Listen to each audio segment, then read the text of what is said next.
Hey, mami. Asawa ko? Ay, mahal ko. Baby ko.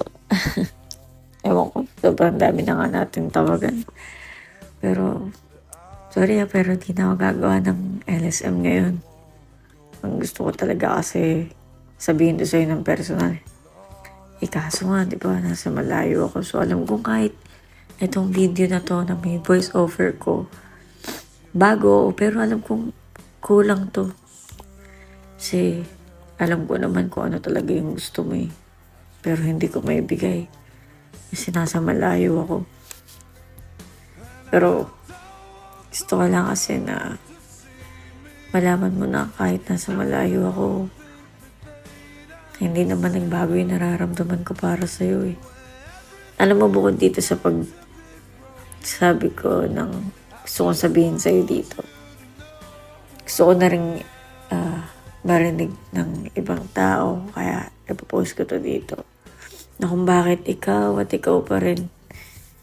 Kasi sa totoo lang, yung relasyon natin tayo yung tipong masasabing, tama na yan, tigil nyo na yan, ang toxic nyo, ang OA nyo, ang drama nyo. Siguro lahat natin ng negative maririnig natin tungkol sa relasyon natin. Pero, meron kasi silang hindi nakikita eh.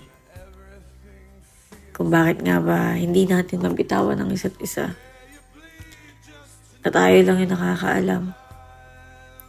Na kapag hindi tayo okay, puro mga mali lang natin yung makikita ng lahat ng tao. Hindi ko masabi na kasalanan natin. Dahil pinakita rin kasi natin eh. Minsan di naman natin sinasadya na i-express yung mga saloobin natin. At minsan di natin maiwasan na halata na sa pagkatao natin kung ano nangyayari sa buhay natin. Pero alam mo, isa lang yung napatunayan ko eh. Sa kahit anong hirap, sa kahit anong gulo ng relasyon natin, sa kahit hindi tayo magkaintindihan talaga, sa isang bagay nagkakasundo tayo, ang pagiging magulang. Kaya nga, natatakot ako lalo na tuluyan tayo magkahiwalay dahil merong isang tao na palaging binipili na mahalin tayo at mahalin natin siya. Na mabuo yung family natin. Kaya, mami, ayoko na mag-promise. Sa pagkakataong to, alam ko, bagong pagsubok na naman to na magkalayo tayo. Pero sana, dito lang din makita mo kung gaano kita kamahal. Kasi wala nang salita ang makapagsasabi kung gaano kita kamahal.